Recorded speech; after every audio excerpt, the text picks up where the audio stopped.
അങ്ങനെ ഈ അടുത്തായിട്ടാണ് ഫിലിംസിന്റെ national award പ്രഖ്യാപിച്ചത്. അതിനോടൊന്നും നമ്മൾ യോജിക്കുന്നില്ല. അതുകൊണ്ട് ഞാൻ ഇൻട്രൊഡ്യൂസ് ചെയ്യുന്ന കുന്നംകുളം നാഷണൽ അവാർഡ്. എന്തായാലും നമുക്ക് നേരെ അവാർഡിലോട്ട് പോവാം. ഫസ്റ്റ് അവാർഡ് തന്നെ ഡയലോഗ്സിനുള്ള അവാർഡാണ്. The best dialogues of 2024 goes to Kummattikkali. എന്തിനാടാ കൊന്നിട്ട്? ഇയാളുടെ മകളും നമ്മളെ പോലെ തന്തയില്ലാതെ നമ്മൾ അനാഥരാണ്, പക്ഷെ ഗുണ്ടകളല്ല.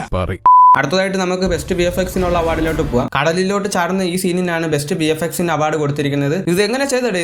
ഇതെങ്ങനെ ചെയ്ത്? ടിക്ടോക്കിലെ പിള്ളേർ ഇതിനെങ്ങാട്ടി കിടിലം ചെയ്യുമായിരുന്നല്ലോ.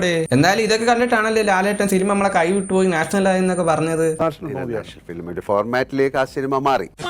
അടുത്തതായിട്ട് നമ്മൾ മെയിൻ അവാർഡിലോട്ട് വരാണ്. ദ ബെസ്റ്റ് സെക്കൻഡ് ഫിലിമിനുള്ള അവാർഡ് ഇന്ത്യൻ 2ഉം ദ ബെസ്റ്റ് ഫിലിമിനുള്ള അവാർഡ് കങ്കുവയാണ് സ്വന്തമാക്കിയിരിക്കുന്നത്. ഈ സിനിമയൊക്കെ തിയേറ്ററിൽ പോയി കണ്ടവർക്ക് സ്പെഷ്യൽ ആദരാഞ്ജലികളും നേരുന്നുണ്ട്. അടുത്തതായിട്ട് ബെസ്റ്റ് ആക്ടറിനുള്ള അവാർഡാണ്. The best actor of 2024 is Dhruva Sarja for Martin. എന്താണെന്ന് അറിഞ്ഞൂടെ, ഈ കൂത്തിപ്പട്ടിയെ പോലെയുള്ള മൂർഖം കണ്ടപ്പോഴത്തേക്ക് അവാർഡ് എടുത്തങ്ങ് അവരെ കൈവച്ച് കൊടുക്കാൻ തോന്നിപ്പോയി.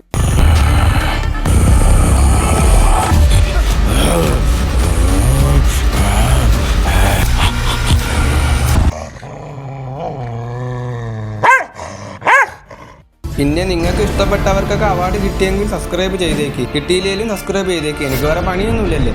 അപ്പോൾ ശരി, ടാറ്റ, ബൈ ബൈ. പിന്നെ കമൻറ്റും കൂടി ചെയ്തേക്ക്.